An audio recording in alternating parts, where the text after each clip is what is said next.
Assalamualaikum warahmatullahi wabarakatuh. Bertemu lagi dengan saya Febri Ramdhani di channel Beraya Properti ya teman-teman. Untuk saya pribadi, menjadi seorang broker properti independen itu sangatlah menyenangkan.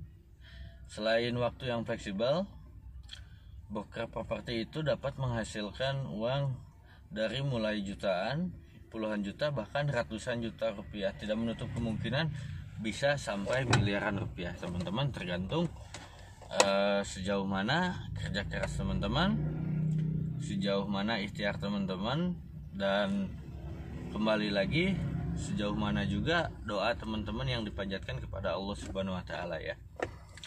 Oke, mungkin bagi teman-teman yang berencana akan memulai bisnis properti, menjadi seorang agen independen properti, bingung di antara teman-teman, mungkin ada yang bingung ya, harus mulai dari mana, terus apa saja yang harus dipersiapkan. Sedikit berbagi menurut pengalaman pribadi saya, langkah-langkah yang saya ambil, saya akan bagikan semuanya di sini kepada teman-teman. Semoga bermanfaat dan semoga juga berguna untuk teman-teman ya. Jadi begini teman-teman, untuk menjadi seorang agen properti itu kelihatannya sih mudah ya. Cuman ternyata di balik semua itu butuh proses tentunya ya. Segala sesuatu itu butuh proses teman-teman. Yang utama menjadi broker properti itu, apalagi independen, yang harus diperhatikan yang paling utama itu mental ya. Menjadi seorang agen properti perlu mental yang sangat kuat. Karena kenapa? Saya bilang mental yang harus kuat itu, satu, perlu kesabaran yang ekstra bagi seorang broker independen, karena menghadapi berbagai macam customer dengan kriteria dan watak yang berbeda-beda ya. Gitu. Kita harus mempelajari karakter masing-masing orang itu dengan cara yang berbeda. Harus bagaimana kita menyikapinya, harus bagaimana kita merayu konsumen tersebut agar beliau tertarik dengan produk yang kita jual atau properti yang kita jual ya. Itu. Dan yang kedua masih dengan mental yang kuat, karena memang ketika konsumen menghubungi kamu berencana untuk survei lokasi, berencana untuk lihat lokasi secara langsung, kamu harus antar mereka survei lokasi tersebut ya. Gitu. Sedangkan mungkin dengan jarak yang jauh, dengan waktu yang mepet dengan waktu kamu gitu, dan itu pun belum tentu jadi ya. Perlu dicatat, belum tentu saat konsumen survei itu jadi gitu. Kembali lagi dengan rezeki yang memang sudah ditentukan gitu. Tapi kamu harus siap ketika ada konsumen mau survei lokasi, kamu harus siap untuk antar. Itu ya yang harus kamu catat ya. Dan berikutnya, konsumen sendiri itu tidak diwajibkan untuk membayar atau memberikan kompensasi apapun pada saat survei. Jadi intinya ketika survei, kamu harus mempersiapkan akomodasi sendiri. Taruh seperti misalkan bensin ya, uang makan, rokok atau kopi dan sebagainya, itu kamu sendiri yang harus keluarkan gitu. Itu yang disebut mental harus kuat ya. Dan yang kedua, tahapan kedua untuk menjadi agen properti itu ya, itu cara komunikasi penyampaian yang baik kepada konsumen ya, agar konsumen dapat tertarik dengan properti yang kita jual gitu. Yang disebut biasanya ada juga istilah follow up ya. Pada dunia broker itu ada disebut istilah follow up. Jadi ketika kita menawarkan kepada konsumen atau kita iklan kepada platform tertentu, ada konsumen yang mungkin tertarik dengan properti kita, pasti akan menghubungi kita kan.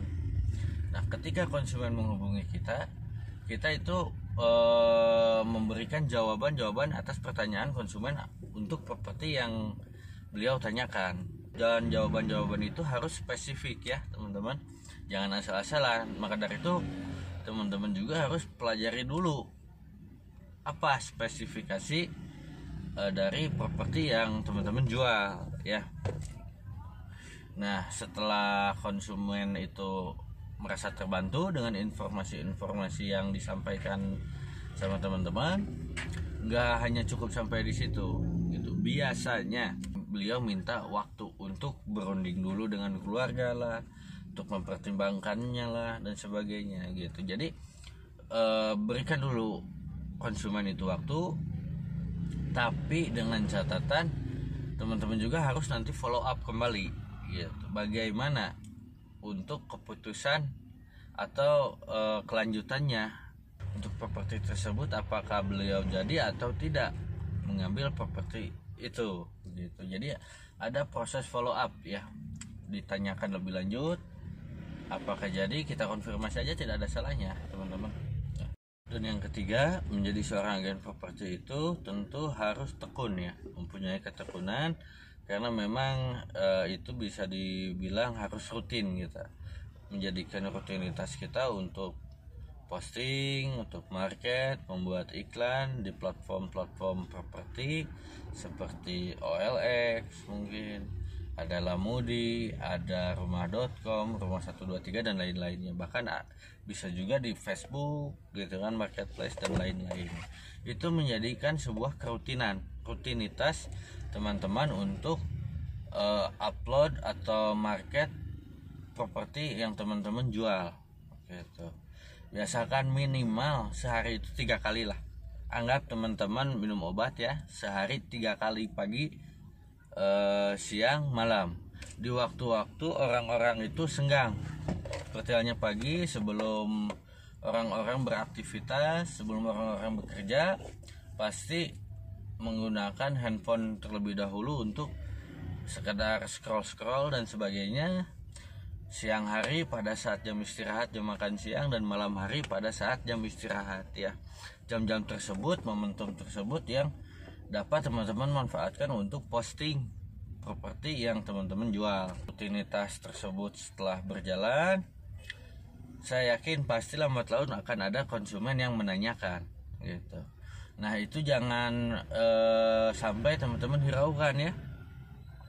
Ketika ada calon konsumen teman-teman yang menanyakan, teman-teman harus poin tadi harus mempelajari terlebih dahulu spesifikasi propertinya seperti apa. Jadi ketika konsumen menanyakan, teman-teman siap untuk menjawab, memberikan informasi secara detail untuk properti tersebut. Dan yang keempat, teman-teman juga harus bangun personal branding teman-teman sebagai broker properti, agar orang-orang tahu bahwa teman-teman itu bergerak di bidang properti ya. Seperti saya pribadi membuat logo properti yang saya buat, dan itu menjadikan personal branding saya gitu. Jadi orang tahu, oh saya tuh bergerak di bidang properti gitu ya. Dan selanjutnya yang kelima, teman-teman harus bangun juga relasi kerjasama antar broker properti gitu. Seiring berjalannya waktu, nanti teman-teman juga pasti akan bertemu dengan broker-broker independen ataupun kantor, pasti akan teman-teman jumpai itu ya.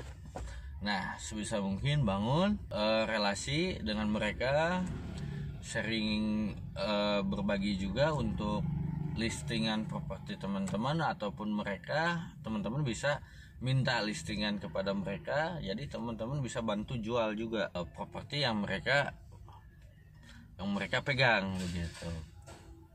Nah, ketika itu sudah berjalan, lambat laun sering berjalannya waktu, nanti teman-teman akan mengenal begitu kan. Oh, orang ini si A dia pegang wilayah situ, orang ini si B dia pegang wilayah sini gitu. Jadi ketika ada konsumen yang cari wilayahnya si A, teman-teman pasti ada datanya di si A gitu. Teman-teman bisa tanyakan si A, ada nggak sih properti dengan spesifikasi seperti ini yang konsumen minta di pegangan si A gitu. Ketika ada, teman-teman bisa kerjasama dengan beliau begitu. Begitulah teman-teman, singkatnya. Semoga bisa membantu, semoga bermanfaat. Mohon maaf juga jika ada kesalahan dalam kata-kata, mohon maaf juga jika ada kekurangan ya. Sekian dan terima kasih. Assalamualaikum warahmatullahi wabarakatuh.